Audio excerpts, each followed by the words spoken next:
এক আইন এক নীতিতে বিশ্বাস করে সকল নাগরিকের অধিকার এক হওয়া উচিত। কিন্তু ভাইরা আমার, আমরা কি দেখছি, ওই পার্বত্য এলাকায় শিক্ষা, চাকরি, ভূমি ব্যবস্থাপনা সহ সকল প্রকার বিষয়ে একটি বৈষম্যের দেখতে পাচ্ছি এবং বৈষম্য শিকার হচ্ছে। পাহাড়ি এবং বাঙালিদের মধ্যে যে বৈষম্য সৃষ্টি হয়েছে, সেটা একটি স্বাধীন বাংলাদেশে একটি ভূখণ্ডের ভিতর এটা হতে পারে না। এর উত্তরণ আমাদের করতেই হবে।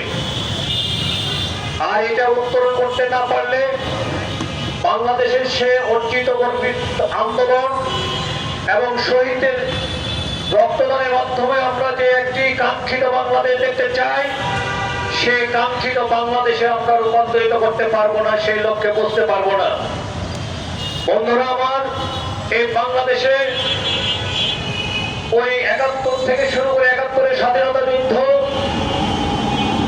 পাকিস্তান হানাদের বিরুদ্ধে আমরা যে আন্দোলন সংগ্রাম করে ৭১-এ বাংলাদেশে একটি স্বাধীন সার্বভৌমত্ব, একটি লাল পতাকা, আমরা লাল সবুজের পতাকা আমরা এনেছি। ৯০-এর অভ্যুত্থানে আমরা যে স্বৈরশাসককে পতন ঘটিয়ে বাংলাদেশে গণতান্ত্রিক বাংলাদেশে অগ্রযাত্রা আমরা লক্ষ্য করেছি। এরপর ৯৬ আবারও আমরা আরেকটি ষড়যন্ত্রের শিকার হয়েছি। বন্ধুরা আমার, সেই ষড়যন্ত্রের শিকার হয়ে তৎকালীন সরকার ১৯৯৭ সালে একটি শান্তি চুক্তি করার মধ্য দিয়ে বাংলাদেশকে একটি অশান্ত করার পরিবেশ, ওই বিদেশিদের প্রেসক্রিপশনের মাধ্যমে, ওই ভারতের সহযোগিতায় বাংলাদেশকে একটি বিকল্প রাষ্ট্র এবং একটি অস্থিতিশীল রাষ্ট্রে পরিণত করার, আমাদের মধ্যে ভ্রাতৃত্বের বন্ধন ছড়িয়ে দেওয়ার জন্য, আমাদের ভ্রাতৃত্বকে নষ্ট করার জন্য আমাদেরকে একটি শান্তি চুক্তি করতে বাধ্য করেছে।